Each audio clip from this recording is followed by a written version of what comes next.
ይህ ቪዲዮ ስለ ቅዱስ ጳውሎስ ሕይወት ታሪክ የሚተርክ ነው።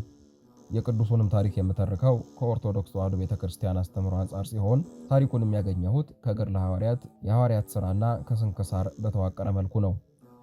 ቅዱስ ጳውሎስ ከክርስቶስ ልደት በኋላ በ5 ዓመተ ምህረት አካባቢ እንደተወለደ ይነገራል። የተወለደውም ኪልቅያ ከተማ በልዩ ስሙ በጠርሴስ ሲሆን ጠርሴስም በጊዜው ብዙ የጥበብና የእውቀት መምህሮች የነበሩባት ታላቅ ከተማ ነበረች። ቅዱስ ጳውሎስም ይህንን ስሙን ከማግኘቱ በፊት ሳኦል ወይም እንደ ግሪኮች አጠራር ሳብሎስ በሚል ስም ይጠራ ነበር። ትርጉሙም ስጦታ ማለት ነው። የዘር ሐረጉ ከቢንያም የሚመዘዝ ሲሆን በተጨማሪ የሮም ዜግነትም ነበረው። ከዕብራውያን ወገንም የአይሁድ ነገር እንደመሆኑ የዕብራውያንን ትምህርት በረበናውያን ቋንቋ ሕገ ኦሪትን በሚገባ አጥንቷል። ይህንንም ጥናቱን በሀገሩ ካጠናቀቀ በኋላ በልጅነቱ ወደ ኢየሩሳሌም ተጓዘ። በዚያም ከታላቁ ከገማልያል ዘንድ ሄዶ ከግሪክ የተገኙ ጥበቦችን፣ ሕጎችን፣ ፍልስፍናንም በሚገባ ተማረ። በረበናውያን ትምህርት ቤትም እያለ የእጅ ሙያን በተለይም ድንኳን መስፋትን እንደተማረ ይነገራል። በጊዜው አዲስ የነበረው የክርስቶስን ተቀባይነት ሙሉ በሙሉ ይቃወመውም ነበር። በጊዜውም በራሱ አንደበት እንደተናገረው በአይሁድ ሥርዓት በፊት እንዴት እንደኖርኩ ሰምታችኋል። የእግዚአብሔርም ቤተ ክርስቲያንም ያለ ልክ አሳድድና አጠፋ ነበር። ይህንንም በመጀመሪያ በይፋ የተመለከትነው በቅዱስ እስጢፋኖስ ሰማዕትነት ወቅት ነው። ቅዱስ እስጢፋኖስ በአይሁዳውያን እጅ ከተያዘ በኋላ በሊቀ ካህናቱ ፊት እነዚያን አስደናቂ ቃላትን ሲናገር ከተበሳጩትና ጥርሳቸውን ካፋጩት ሰዎች ውስጥ ሳኦል አንደኛው ነበር። ቅዱስ እስጢፋኖስም አንደበቱን መንፈስ ቅዱስ ከፍቶለት የሊቀ ካህናቱን መሠረተ ቢስ የሆነ ክስን ውድቅ ሲያደርግ ይሄ ሳኦል ከዚያው ነበር። በቅዱስ እስጢፋኖስ ላይም የሞት ፍርድ ሲፈረድ በመስማማት ድምፃቸውን ከፍ ካረጉ ሰዎች ውስጥ አንዱ ሳኦል ነበር። ከዚህም ሲከፋ ቅዱስ እስጢፋኖስን ለመውገር የአይሁዲ ሰዎች ድንጋይ ሲወረውሩ ልብሳቸውን ይጠብቅ የነበረው ይሄው ሳኦል ነበር። ይህንንም በራሱ አንደበት እንዲህ ሲል ተናግሯል። የሰማዕትህንም የእስጢፋኖስን ደም ባፈሰሱ ጊዜ ከእርሳቸው ጋር አንድ ሆኜ ከዚያም ቆሜ የገዳዮቹን ልብስ ጠብቅ ነበር። ቅዱስ እስጢፋኖስም ሰማዕትነትን ከተቀበለ በኋላ ሳኦል ወደ ደማስቆ በማምራት በዚያ ያሉ የክርስቶስን ተከታዮች ለማሳደድና ለማሰር ከኢየሩሳሌም ሊቀ ካህናት ዘንድ የፈቃድ ደብዳቤን ተቀብሎ ስልጣንን ይዞ ጉዞውን ወደ ደማስቆ አደረገ። ሳኦል ግን ይህንን ሁሉ የሚሰራው ከክፉ ወይም ከመጥፎ ሐሳብ የተነሳ አልነበረም። በተቃራኒው ክርስቲያኖችን ያሳድድና ያስር የነበረው ለእግዚአብሔር ሕግ እጅጉን ቀናተኛ ስለነበር ነው። በእሱ እይታ ዓለምን ለማዳን የመጣው ኢየሱስ ክርስቶስ ትክክለኛው መሲህ አልነበረም። በደማስቆ መግቢያ ላይ ይህ ሁሉ ይቀየራል። ሳኦል ወደ ደማስቆ ደጃፍ ደረሰ። አብረውትም ጥቂት ሰዎች ነበሩ። ወደ ደማስቆ ለመግባትም ወደ ከተማይቱ ደጃፍ ሲደርስ ከሰማይ ታላቅ ብርሃን ቦታውን ሞላው። ከሰማይም ወደ ጳውሎስ ቃል መጣ። በዚያ የነበሩት የሳኦል ወዳጆች ግን ብርሃኑን እንጂ የሚመጣውን ቃል መስማት አልቻሉም ነበር። በዚህ ስፍራም ሳኦል በድንጋጤ ሆኖ ወደ ምድር ወደቀ። ያ ቃልም ሳኦል ሳኦል ለምን ታሳድደኛለህ ብሎ ተናገረው። ሳኦልም በመገረምና በመደንገጥ ጌታዬ አንተ ማነህ ብሎ ጠየቀ። ያ ቃልም እንዲህ ብሎ መለሰለት፣ አንተ የምታሳድደኝ እኔ የናዝሬቱ ኢየሱስ ነኝ። የመውጊያውን ብረት ብትቃወም ለአንተ ይብስብሃል አለው። ሳኦልም የጌታ ፈቃድ ምን እንደሆነ ጠየቀ። ጌታም ሳኦል ወደ ደማስቆ እንዲገባና ከዚያም ቀጥሎ የሚያደርገውን የሚነግረው ሰው እንዳለ ነገረው። ይህም ንግግር ከተፈጸመ በኋላ ሳኦል ዓይኖቹ ማየት እንዳቆሙ ተረዳ። አብረውት የነበሩት ሰዎችም ከመሬት አንስተው ወደ ከተማ ውስጥ አስገቡት። በደማስቆም የአንድ ቤተ ክርስቲያን ውስጥ ለ3 ቀናት ያህል እህል ሳይበላ ውሃም ሳይጠጣ ተቀመጠ። በደማስቆ ከደቀ መዛሙርት ወገን ከ72ቱ አርድእት አንዱ የሆነ ሐናንያ የሚባል ሰው ነበር። ጌታም ለሐናንያ በራእይ ተገለጠለትና እንዲህ ሲል ተናገረው፣ ተነስና ቀጥተኛ ወደምትባለው መንገድ ሂድ። በይሁዳ ቤትም ጠርሴስ ከሚባል አገር የመጣ ሳኦል የሚባልን ሰው ፈልግ፣ እርሱ አሁን ይጸልያልና አለው። ሐናንያም የሳኦልን ግብር ስለሚያውቅ ጌታን እንዲህ ሲል ጠየቀው፣ አቤቱ ስለዚህ ሰው በኢየሩሳሌም በቅዱሳኖች ላይ የሚያደርገውን ክፉ ነገር ሁሉ ከብዙ ሰዎች ሰምቻለሁ። ወደዚህ ከካህናቱ አለቃ አስፈቅዶ የመጣው ስምህን የሚጠሩትን ሁሉ ሊያስር አይደለምን? ጌታም ሳኦል በአሕዛብና በነገሥታት በእስራኤልም ልጆች ዘንድ ስሜን የሚሸከም የተመረጠ ዕቃ ነው ብሎ የሐናንያን ጥርጣሬ አራቀለት። ሐናንያም የጌታን ቃል ተቀብሎ ወደ ሳኦል ዘንድ ሄደ። ሳኦልንም አገኘው። በደማስቆ መግቢያ ላይም የተናገረው ጌታችን ኢየሱስ ክርስቶስ እንደሆነ አስረዳው። ቀጥሎም የመንፈስ ቅዱስን ጸጋ እሞላብህ ዘንድ ወደ አንተ ልኮኛል አለው። ከዚያም የሳኦልን ዓይኖች ዳሰሰ። ከዓይኖቹም እንደ ሸረሪት ድር ያሉ ወደቁ። የሳኦል ዓይኖችም ብርሃንን አገኙ። ወዲያውም አየ። ተነስቶም አምኖ ተጠመቀ። እህልም በልቶ በረታ። ይህም ከሆነ በኋላ ሳኦል ከጌታ ደቀ መዛሙርት ጋር ጥቂት ጊዜን ተቀመጠ። በዚያም ጊዜ በደማስቆ ኢየሱስ ክርስቶስ የእግዚአብሔር ልጅ ነው ብሎ አስተማረ። የሰሙትም ሁሉ እጅጉን አደነቁ። ወደ ደማስቆ ክርስቶስን የሚጠሩትን ሊያስር የመጣ እንዴት ክርስቶስ የእግዚአብሔር ልጅ ነው ይላል ብለው በለውጡ እጅጉን ተደነቁ። የሳኦልም አጽናኝ መንፈስ ቅዱስ አደረበት። እውነተኛውንም ሃይማኖት ግልጽ አድርጎ ተናገረ፣ አስተማረ። ቀድሞ ለኦሪት ሕግ ይቀና እንደነበር አሁን ክብር ይግባውና ለጌታችን ኢየሱስ ክርስቶስ ለሰራት ሕግ እጥፍ ድርብ ሆኖ የሚቀና ሆነ። ሳኦልም በሃይማኖት ጸንቶ በየምኩራቦቹ እየገባ የኢየሱስን ጌታነት መመስከር ጀመረ። በደማስቆ ይኖሩ የነበሩ አይሁዳውያንንም እየተከራከረ ምላሽ አሰጣቸው። አይሁዳውያንም ወደ ቀድሞ ክፋታቸው ተመልሰው ሳኦልን ለመግደል ተማከሩ። በከተማይቱ መግቢያ በሮች ላይም ሳኦልን ይዘው ለመግደል ይጠባበቁት ጀመር። ምዕመናንም በመስኮት አውጥተው ከቀጸላው በቅርጫት አድርገው አወረዱት። ከደማስቆም እንዲሸሸ ከደማስቆ ከወጣ በኋላ ወደ ኢየሩሳሌም መንገዱን አቀና። በዚያም በደረሰ ጊዜ ምዕመናንን ሊገናኛቸው ወደደ። ነገር ግን ሁሉም የተለወጠ ስላልመሰላቸው ፈሩት። ከደቀ መዛሙርቱ ውስጥም በርናባስ ተነስቶ ስለ ሳኦል መሰከረ። በደማስቆም በጌታችን ኢየሱስ ክርስቶስ እንዳመነ በምኩራቦችም ሳይፈራ ጌታን እንደሰበከ ለደቀ መዛሙርቱ ነገራቸው። በኢየሩሳሌምም ከደቀ መዛሙርቱ ጋር እየወጣ ማስተማር ጀመረ። በዚያም ከነበሩ ከግሪክ ከመጡ አይሁድ ጋርም ይከራከርና ይረታቸውም ነበር። ነገር ግን አሁንም ወደ ጥፋት እንጂ ወደ ትክክለኛ ሃይማኖት አልተመለሱም ነበር። ሳኦልንም ለመግደል ይፈልጉት ጀመር። ይህንንም ተከትሎ ሐዋርያትና ደቀ መዛሙርት ወደ ትውልድ ቦታው ወደ ጠርሴስ ሰደዱት። በጠርሴስም ብዙ ቀኖችን ተቀመጠ። ከሐዋርያው ከበርናባስ ጋርም ከተገናኘ በኋላ ወደ አንጾኪያ መጣ። በዚያም ሳኦልና በርናባስ የጌታን ቃል እየሰበኩ 1 ዓመት ያህል ተቀመጡ። አንጾኪያንም የክርስትና መደብር አደረጓት።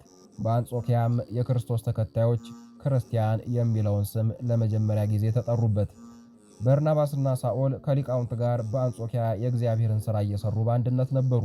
በዚያም እያሉ መንፈስ ቅዱስ ሳኦልና በርናባስን እኔ ለመረጥኳቸው ግብር ለዩልኝ አላቸው።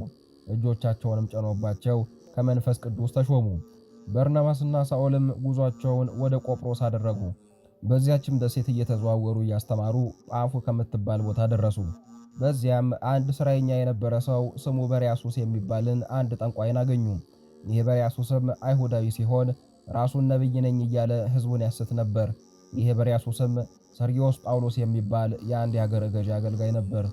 ይህ አስተዋይ አገረ ገዢም በርናባስና ሳኦልን ወደ እሱ ጠርቶ ሃይማኖትን ለመማር ፈለገ።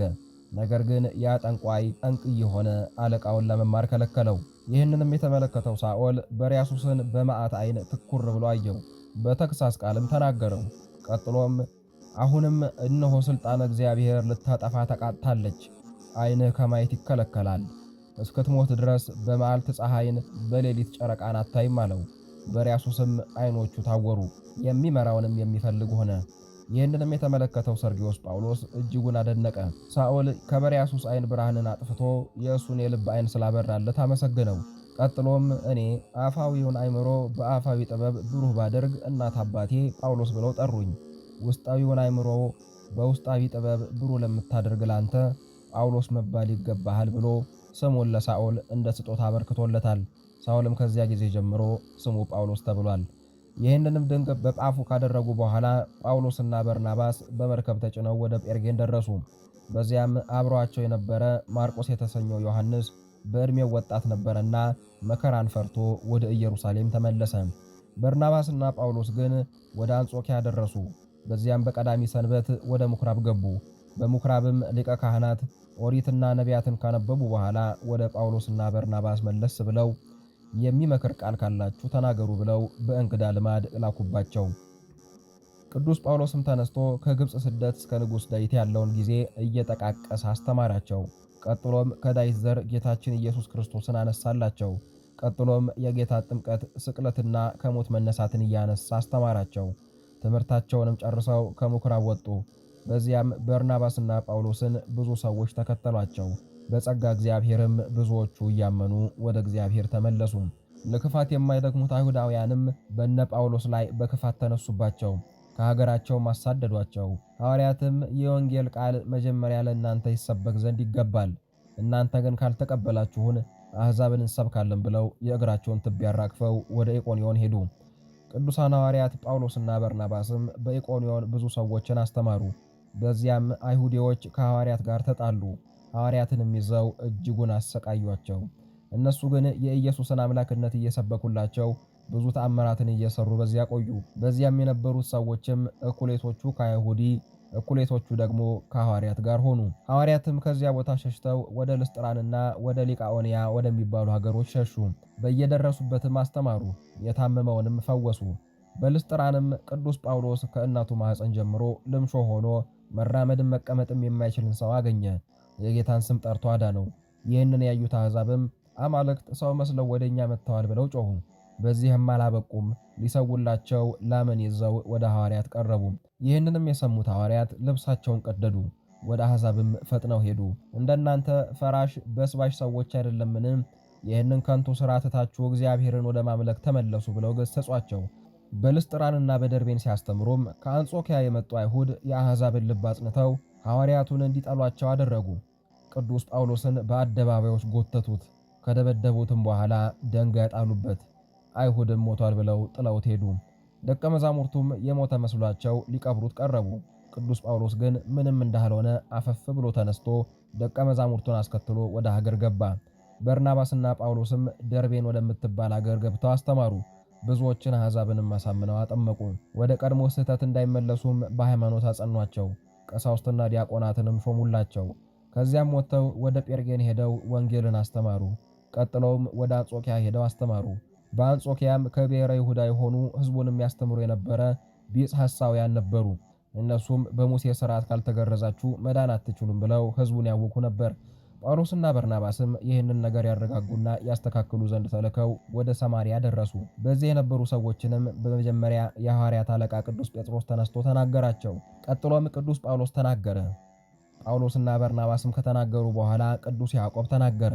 በዚያም አሕዛብ ከአምልኮተ ጣዖት ወደ አምልኮተ እግዚአብሔር በተመለሱ ጊዜ ሥርዓት አታጽኑባቸው ብሎ አስተማሩ። እነዚህም ሰዎች ከአራት ነገሮች ብቻ እንዲጠበቁም አዘዟቸው። እኚህም ለጣዖት መሥዋዕትን ከመሰዋት መከልከል፣ ሙቶ የተገኘን አለመመገብ፣ ደም ከመብላት መከልከል ማለትም የእንስሳትን ደም የሚጠጡ ወይም ቆልቶ የሚበሉ አሉና፣ በተጨማሪም ከዝሙት መከልከልን ነው። ከዚህም በኋላ ጳውሎስና በርናባስ በአንጾኪያ ጥቂት ቀኖችን ቆዩ። ብዙ ሰዎችንም ወንጌልን አስተማሩ። ከጥቂት ጊዜም በኋላ ጳውሎስ በርናባስን ያስተማርናቸውን ሰዎች እንጎበኛቸው ዘንድ ይገባናል አለው። ቅዱስ በርናባስም ተስማማ። ነገር ግን ማርቆስ የሚባለውን ዮሐንስን አስከትሎ መሄድ ፈለገ። ጳውሎስ ግን ማርቆስን አስከትሎ መሄድ አልፈለገም። ምክንያቱ ደግሞ ማርቆስ መከራን ፈርቶ ጵንፍልያ ሳሉ ተለይቷቸው ወደ እስራኤል ሄዶ ነበርና፣ በዚህም ምክንያት በርናባስና ጳውሎስ ወደ ተለያየ ቦታ ሄዱ። ይህ ግን የእግዚአብሔር ፈቃድ ነው። አብረው ቢሆኑ ክፋት ኖሮት ሳይሆን ቢለያዩና በተለያየ ቦታ ቢያስተምሩ ሃይማኖት ይስፋፋልና መንገዳቸውን ለዩ። በርናባስ ማርቆስን አስከተለ። ጳውሎስ ደግሞ ሲላስን አስከትሎ ሄደ። ቅዱስ ጳውሎስም በኪልቅያና በሶርያ እየዞረ አስተማረ። ምዕመናንንም በሃይማኖት አጸናቸው። ቅዱስ ጳውሎስም በልስጥራን ሲያስተምር ጢሞቴዎስን አገኘው። እናቱንም ሰበካት፣ እሷም አማኝ ሆነች። ጢሞቴዎስንም ደቀ መዝሙሩ አደረገው። እያስተማረም ከሀገር ወደ ሀገር ዞሯል። ወደ እስያ እንዳይሄዱና እንዳያስተምሩ ግን መንፈስ ቅዱስ ከለከላቸው። ቅዱስ ጳውሎስም በፊልጵስዩስ ጥቂት ቀን ኖረ። በዚያም ሊዲያና ቤተሰቦቿን አሳምኖ አጠመቃቸው። በነገታውም ጋኔን የሚያዘፍናትን አንዲት ብላቴና ሴትን አገኘ። ይህች ሴት እየዘፈነች ለጌቶች ብዙ ገንዘብን ታስገኝ ነበር። እቺ ሴትም ቅዱስ ጳውሎስና ሐዋርያትን ስትመለከት ከኋላቸው እየተከተለች ድህነት የምታገኙበትን ነገር ያስተምሯችኋል እያለች ጮኸች። ይህንንም በተደጋጋሚ አደረገች። ይህም ቅዱስ ጳውሎስን እንዲራራላት አደረገው። በልጅቷ ያደረውንም ጋኔን በኢየሱስ ክርስቶስ ስም እንዲወጣ አዘዘው። ያም ጊዜ ተለይቷት ወጣ። የምትገብርላቸው ግብር እንደቀረ የተመለከቱት ጌቶቿም ጳውሎስና ሲላስን እየጎተቱ ወደ ሹማምንት አደረሷቸው። አይሁዳውያን ሲሆኑ ሀገራችንን ያሸብራሉ ብለው ከሰሷቸው። ሕዝቡም መኳንንቱም በአንድነት ሆነው በበትር ደበደቧቸው። የሐዋርያትንም ልብስ ገፈፉ። መልሰውም መላልሰውም ከደበደባቸው በኋላ አሰሯቸው። የእስር ቤት ጠባቂውንም አጥብቀህ ጠብቅ ብለው አዘዙት። እሱም በእጄ ብሎ እግራቸውን ከግንድ ጋር አድርጎ አሰራቸው። መንፈቀ ሌሊትም በሆነ ጊዜ ጳውሎስና ሲላስ ወደ እግዚአብሔር ጸለዩ። ጸሎታቸውንም እስረኞች ይሰሟቸው ነበር። በዚያም ቦታ ታላቅ ንውጽውጽታ ሆነ። የእስር ቤት መሠረትም ተናወጠ። በሮችም ሁሉ ተከፈቱ። ሰንሰለቶችም ከእጃቸው እየወለቁ ወደቁ። የእስር ቤት ጠባቂም ከእንቅልፉ በነቃ ጊዜ የሆነውን ተመለከተ። በሮችም ተከፍተው ሲመለከት ይህንን ማን ያምነኛል? እስረኞችን አውቀህ ለቃቸው ነው ብለው ይከሱኛል ብሎ ፈርቶ ሾተሉን ከሰገባው መዘዘ። ቀጥሎም በራሱ ላይ ክፉ ነገር ለማድረግ አሰበ። ቅዱስ ጳውሎስ ግን ድምፁን ከፍ አድርጎ በሰውነት ላይ ክፉ አትስራ፣ ሁላችንም ከዚህ አለን ብሎ ተናገረው። ጠባቂውም መብራት አንስቶ እየተንቀጠቀጠ ወደ ቅዱስ ጳውሎስ ሄደ። ከቅዱስ ጳውሎስ እግር ስር ወድቆ ሰገደ። እንድድን ምን ላድርግ ብሎ ጠየቃቸው። እነሱም በኢየሱስ ክርስቶስ እመን ትድናለህም አሉት። ወንጌልንም ከነቤተሰቦቹ አስተማሩት። እሱም በሌሊት ከቤቱ ወስዶ ግርፋታቸውን አጠበላቸው። እሱም ቤተሰቦቹም አምነው ተጠመቁ። በነገታውም ሹማምንቶች ቅዱሳን ሐዋርያትን ፈታችሁ ልቀቋቸው ብሎ አዘዙ።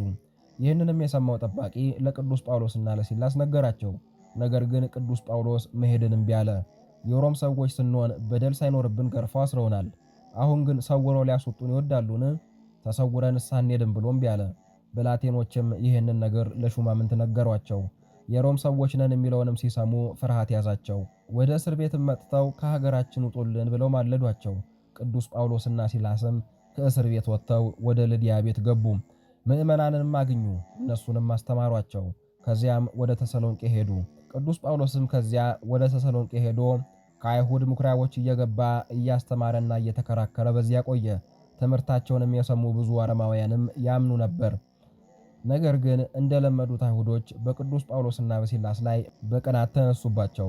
ጳውሎስና ሲላስን ፈልገው ማግኘት ቢያቀታቸው በዚያ የነበሩትን ሌሎች አማኞችን እየጎተቱ ወደ ሹማምንትም እያቀረቡ አስጨነቋቸው። ሹማምንትም ከምዕመናን ብዙ መማለጃን ተቀብለው ምዕመናንን ለቀቋቸው። ምዕመናንም ጳውሎስና ሲላስን በምሽት ከዚያ ወደ ቤርያ ሰደዷቸው። ወደ ቤርያ ሲደርሱም በቤርያ ያሉ አይሁድ በደስታ ትምህርታቸውን ተቀበሏቸው። ቅዱስ ጳውሎስም ወደ አቴና አመራ። በዚያም ጣዖት ከሚያመልኩ ሰዎች ጋር ይከራከርና ስለ ጌታ ያስተምራቸው ነበር። በዚያ ሲያስተምር የሚያደመጡት ይዘው ወደ አርዮስፋጎስ ወደሚባል የፍርድ ቦታ ወሰዱት። እዚያም ቅዱስ ዲዮናስየስን እናገኛለን። ዲዮናስየስ በአቴና የፈላስፎች ራስ የሆነ ሊቅ ነበር። አንድ ቀን ይህ ሰው በፍልስፍና ቤት ውስጥ ከሰዎች ጋር ተቀምጦ ሳለ ፀሐይ ጨለመ፣ ምድርም ተንቀጠቀጠች። በዚያም የነበሩት ፈላስፋዎች በሙሉ ተሸበሩ። ሁሉም አንገታቸውን ወደ ዲዮናስዮስ ቀና አድርገው የተፈጠረው ምን እንደሆነ ያስረዳቸው ዘንድ ጠየቁት። እሱም ነገሩን መረመረ። ፀሐይ ዝም ብላ፣ ከዋክብትም ጸጥ ብለው አገኛቸው። ውቅያኖስና ባህራትን መረመረ፣ እነሱም ጸጥ ብለው አገኛቸው። እሱም ቀጥሎ አስርጣላባ የሚባለውን የፍልስፍና መጽሐፍ አንስቶ መረመረ። በዚህ መጽሐፍ ውስጥም እልመክኑን የሚልን ቃል አገኘ። ትርጉሙም አምላክ ወረደ፣ ወገኖቹም በእርሱ ላይ ተነስተው ሰቀሉት ማለት ነው። ይህንንም ሲያነብ ልብሱን ቀዶ አለቀሰ። የሆነውንም ነገር ለፈላስፋዎቹ አብራራላቸው። ይህን ውስጣ የሆነበትንም ቀን እስከ ደቂቃው ሳያስታጉል እንዲጽፍ ለደቀ መዝሙሩ ነገረው። ቀጥሎም በከተማ ውስጥ ባሉ የጣዖት ቤቶች ላይ እልመክኑን የሚለው ቃል እንዲጻፍ አዘዘ። እነርሱም እንደዚሁ አደረጉ። ይሄ ከሆነ ከ14 ዓመት በኋላ ቅዱስ ጳውሎስ ወደ አቴና ደረሰ። የጌታችንን ከሰማይ መውረድ፣ ከድንግል ማርያም መወለድ፣ መሞትና መነሳትን እየተናገረ አስተማራቸው። ይህንንም የሰሙት ሰዎች ወደ ዲዮናስዮስ እየሄዱ ዛሬ አንድ ሰው በማናቀው አምላክ ስም አስተማረን ብለው ነገሩት። እሱም ሰውየውን ወደ እኔ አምጡልኝ ብሎ ቅዱስ ጳውሎስን ወደ እርሱ አስመጣው። ቅዱስ ጳውሎስም በከተማ ሳልፍ በጣዖት ቤቶች ላይ እልመክኑን የሚለውን ስም አየሁ። ትርጉሙም የማይመረመር አምላክ ወረደ ማለት ነው። እኔም የማስተምረው ይህንኑ ነው ብሎ ለዲዮናስዮስ አስተማረ። ዲዮናስዮስም ከ14 ዓመት በፊት የአንጾ ውስጣ ሲከሰት የተጻፈበትን ቀኑ ያለበትን መጽሐፍ አስመጥቶ የአንጾ ውስጣ የተከሰተበት ቀን ቅዱስ ጳውሎስን መቼ እንደሆነ ጠየቀው። ጳውሎስም መጋቢት 27 አርብ ቀን በ6 ሰዓት ክብር ይግባውና ጌታችን ኢየሱስ ክርስቶስ እንደተሰቀለና ፀሐይም እንደጨለመ ምድርም እንደተናወጠች አስረዳው። ይህንንም ከሰሙ በኋላ የአቴና ሰዎች ከዲዮናስየስ ጋር በአንድነት አመኑ፣ ተጠመቁም። ቅዱስ ጳውሎስም ዲዮናስየስን በእነርሱ ላይ ኤጲስቆጶስ አድርጎ ሾመላቸው። ዲዮናስየስም አገልግሎቱን በሰማዕትነት ፈጽሟል። ቅዱስ ጳውሎስ ከአቴና ወጥቶ ወደ ቆጵሮስ ሄደ። በቆሮንጦስ ምኩራብ እየገባ ያስተምርና ይከራከራቸውም ነበር። ነገር ግን ምንም ያህል ቢያስተምራቸው አውቆ የተኛ ቢቀሰቅሱት አይሰማም ነውና ትምህርቱን አልተቀበሉትም ነበር። ቅዱስ ጳውሎስም ልብሱን አራግፎ ከእናንተ ፍዳ ንጹሕ ነኝ፣ ሄጄ አሕዛብን አስተምራለሁ ብሎ ከጢጦስ ቤት ገባ። ጌታም በራእይ እየታየ አይዞህ አስተምር እንጂ ዝም አትበል ይለው ነበር። በቆሮንጦስም ወንጌልን እያስተማረ ዓመት ከ6 ወር ተቀመጠ። አይሁድም በጳውሎስ ላይ በአንድነት ተነሱበት፣ ይዘውም በጋልዮስ ፊት አቆሙት። ጋልዮስም ይህ ሰው ከእናንተ የሰረቀው ወይም የበደላችሁ ነገር ቢኖር በእጄ ፈርዳለሁ፣ ነገር ግን ኦሪት ከወንጌል ትበልጣለች ወይም ሙሴ ከክርስቶስ ይበልጣል እያላችሁ የምትከራከሩ ከሆነ ግን ራሳችሁ ወቁ፣ እኔ እንደዚህ አይነት ነገር ልሰማ አልወድም አላቸው።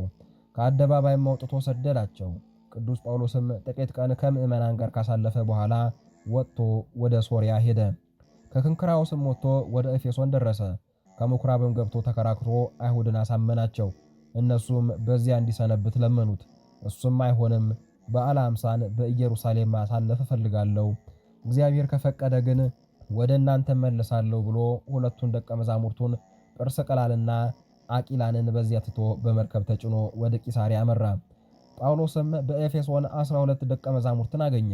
እነሱንም ባመናችሁ ጊዜ መንፈስ ቅዱስን ተቀብላችኋልን ብሎ ጠየቃቸው።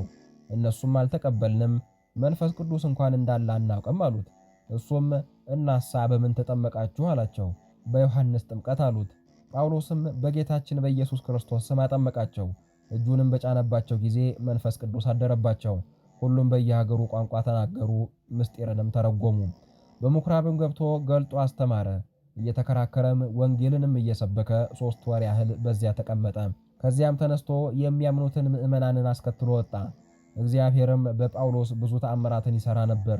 ከልብሱ ዘርፍም ቀደው ወስደው በድዌ ላይ ይጥሉታል፣ ድዌውም ይድን ነበር። አጋንንትም እየወጡ ይሄዱ ነበር።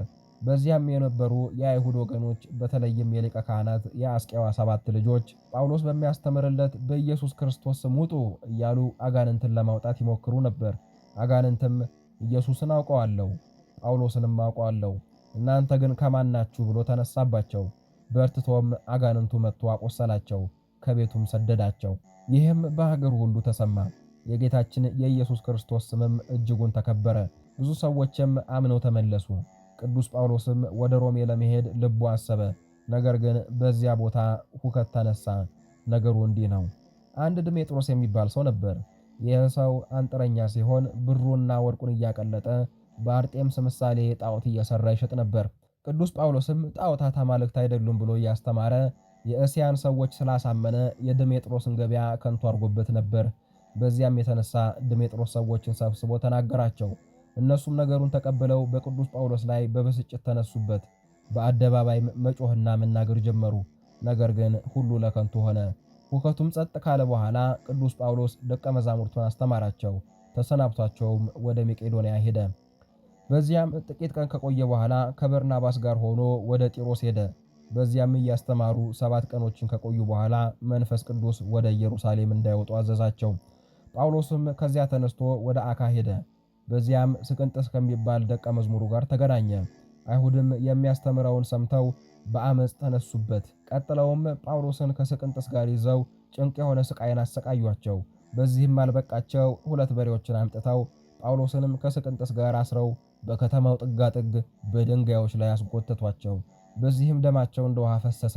አጥንታቸውም እስከሚታይ ድረስ ስጋቸው ተበጣጠሰ። ቅዱስ ጳውሎስም ወደ እግዚአብሔር ጸለየ። እነዚያ 2 በሬዎችም ወዲያውኑ ወደ ድንጋይነት ተለወጡ። ይህንንም ያዩ ሰዎች ለመኮንኑ ነገሩት።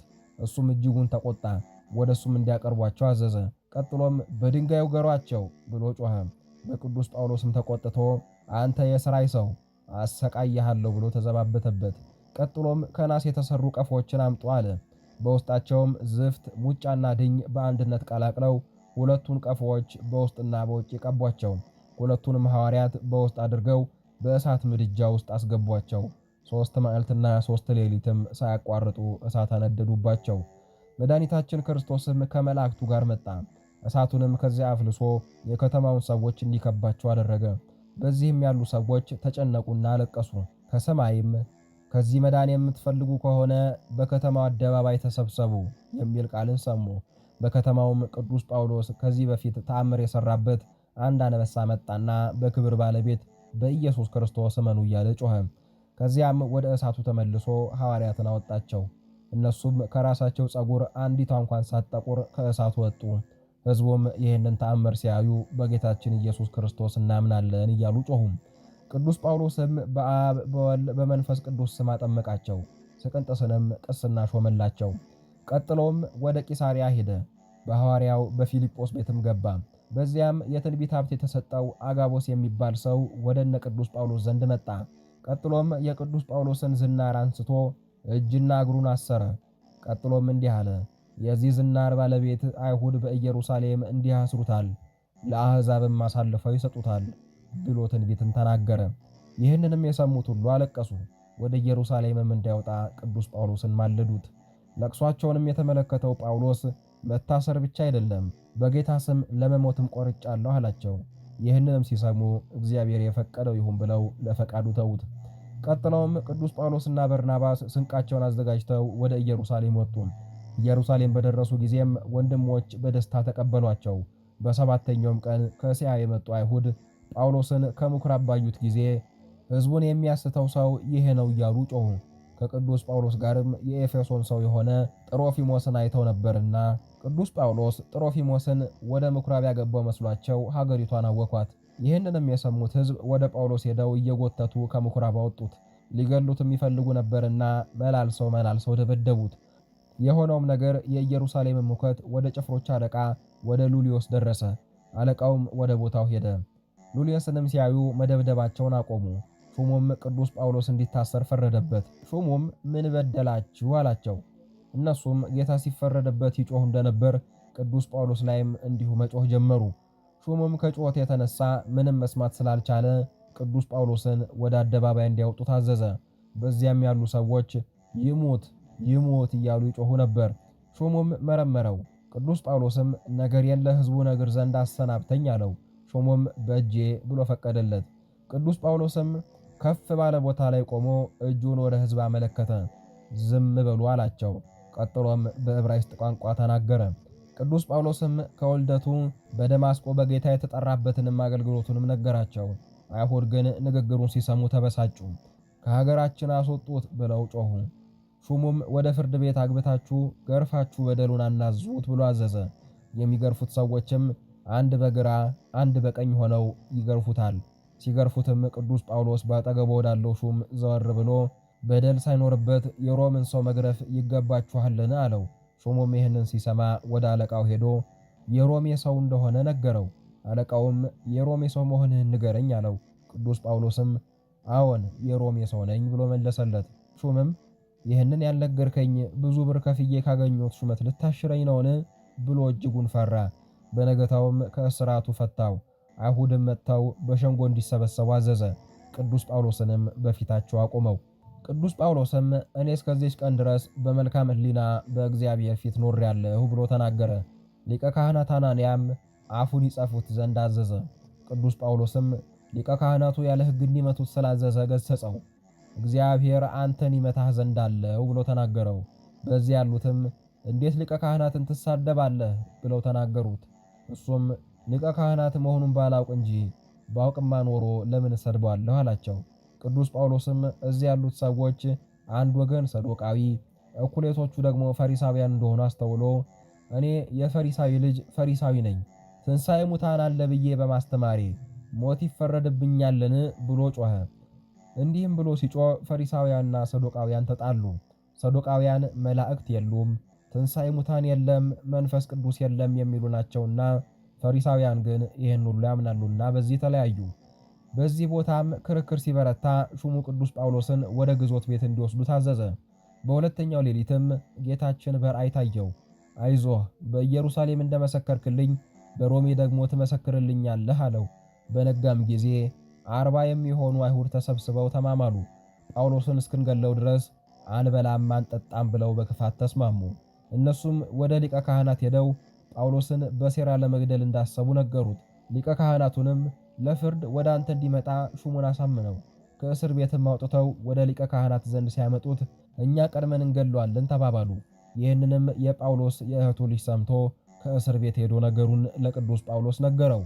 ጳውሎስም የእስር ቤቱን ጠባቂ ጠርቶ ሂደህ የሰማውን ለሹማምንት እንዲነግር ይህንን ብላቴና አድርሰው ብሎ አዘዘው። የእስር ቤት ጠባቂም ልጁን ወደ ሹሙ አደረሰው። ብላቴናውም የሰማውን ነገር ለሹሙ ነገረው።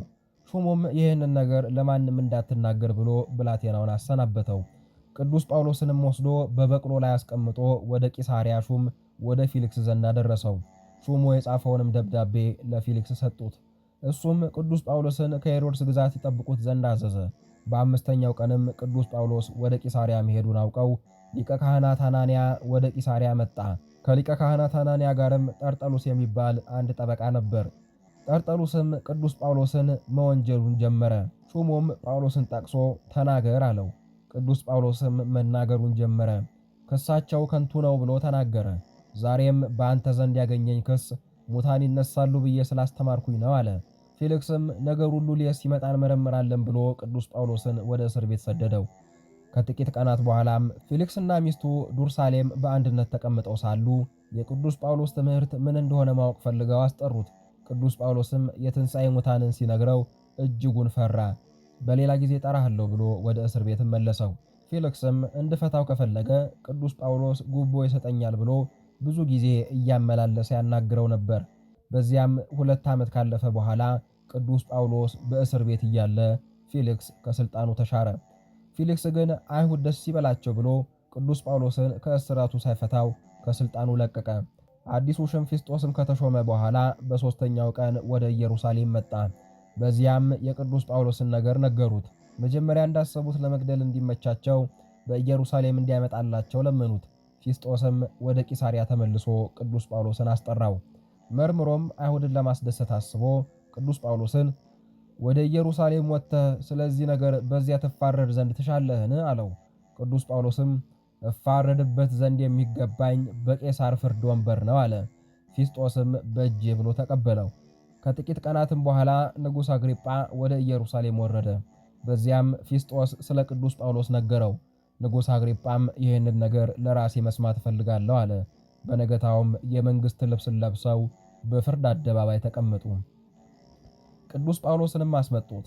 ንጉሥ አግሪጳም ቅዱስ ጳውሎስ እንዲናገር ጋበዘው። ቅዱስ ጳውሎስም ነገሩን ተናገረ። እንደ ቀድሞ ከውልደቱ ለአገልግሎት እስከተጠራበት ቀን ያለውን በጥዑም አንደበት ተናገረ። ሲጨርስም ፊስጦስ ጳውሎስ ሆይ አእምሮህን አጥተሃልን? ነገር ማብዛት አእምሮ ያሳጣል አለው። ቅዱስ ጳውሎስም እውነትን እናገራለሁ እንጂ አእምሮ ማጣትስ የለብኝም አለው።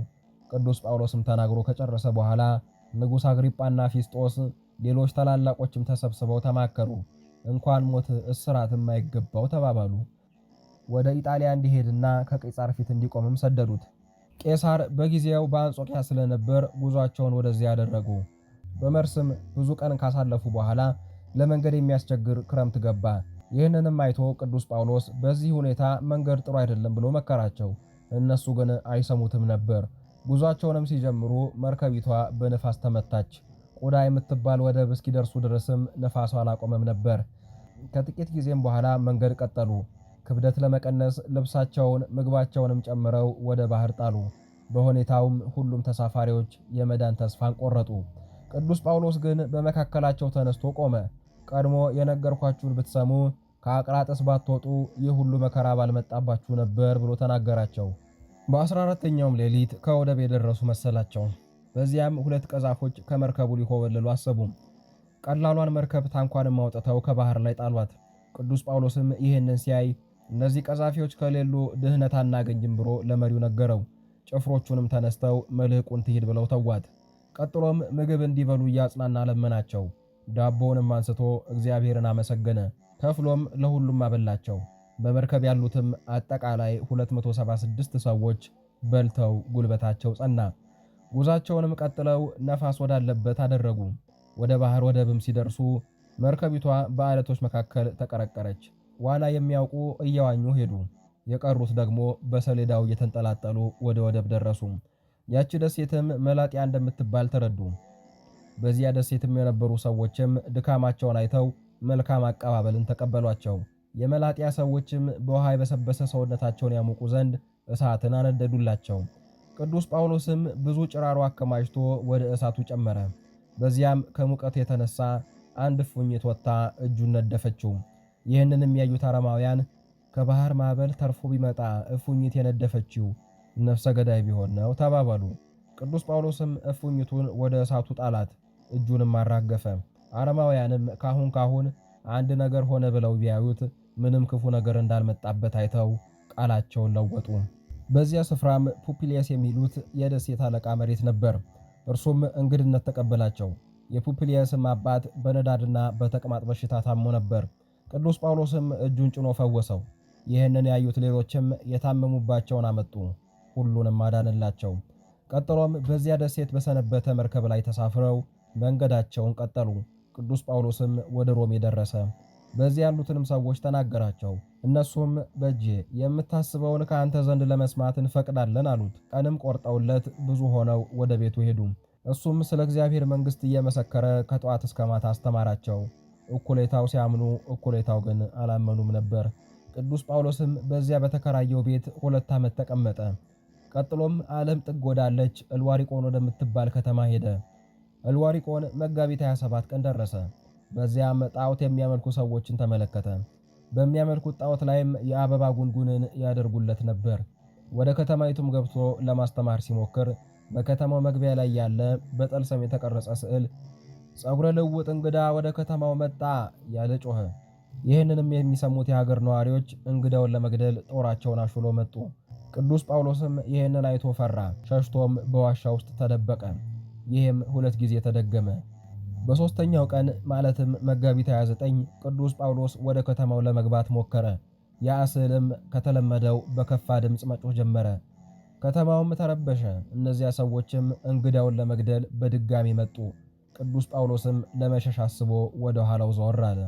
በዚያ ቅጽበትም የጌታ እናት እመቤታችን ቅድስት ድንግል ማርያም ተገልጻ አበረታታችው። ከሰማይም እነዚህን ሰዎች ማጥመቅህን አታቋርጥ የሚል ድምፅን ሰማ። እርሱም በመርከብ ተጭነው የሚመጡት ሰዎች ላይ እየጸለየ ከባህሩ ውሃ በእጆቹ እየዘገነ ወደ መርከቡ ረጨ። እነዚያ ሰዎችም ቅዱስ ጳውሎስ ወዳለበት ሲደርሱ ቅዱስ ጳውሎስ እመቤታችን እንዳዘዘችው በፊታቸው ቆመ። እነሱም በፊቱ መጥተው ሰገዱለት። የሆነውንም ነገሩት። ወደኛ ስትረጭ የነበረውን ውሃ እየተቀበለች ወደኛ ትረጭ የነበረች ፊቷ ከፀሐይ 7 እጅ የሚያበራ አንድ ሴትን አየን። በራሷ ላይ አክሊሎችን አድርጋ ነበር። ቅዱስ ጳውሎስም ይህንን ሲሰማ እጅጉን ደስ አለው። ሌሎች የተረፉ የሀገር ሰዎችም እነዚህም ከቀደሙት የሚከፉት በመርከብ ተጭነው መጡ። እነሱም የአምላካቸውን ስም እየጠሩ ቅዱስ ጳውሎስን ይዘልፉት ነበር። ቅዱስ ጳውሎስም እነሱን ሲሰማ ወደ እግዚአብሔር ጸለየ።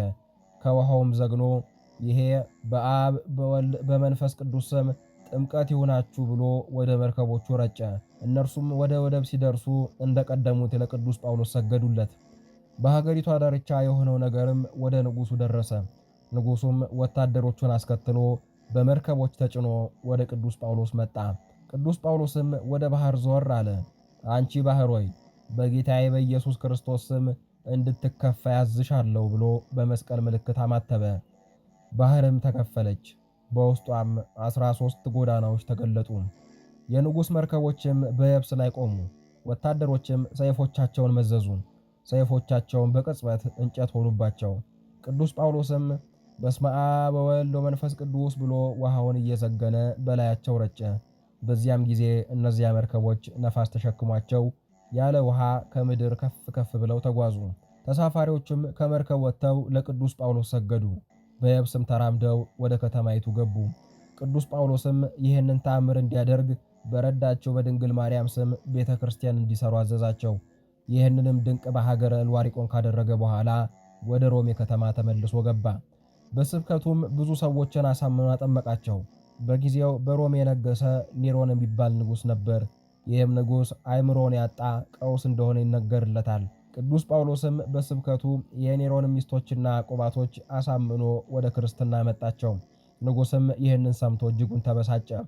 ቅዱስ ጳውሎስንም ይዞ ጽኑ ስቃይን አሰቃየው። ቀጥሎም አንገቱን በሰይፍ እንዲቆርጡ ታዘዘ።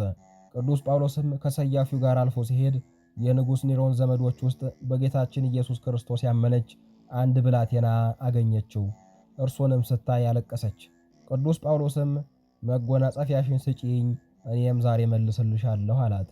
እሷም መጎናጸፊያን ሰጠችውና ወደ መሰየፊያው ቦታ ሄደ።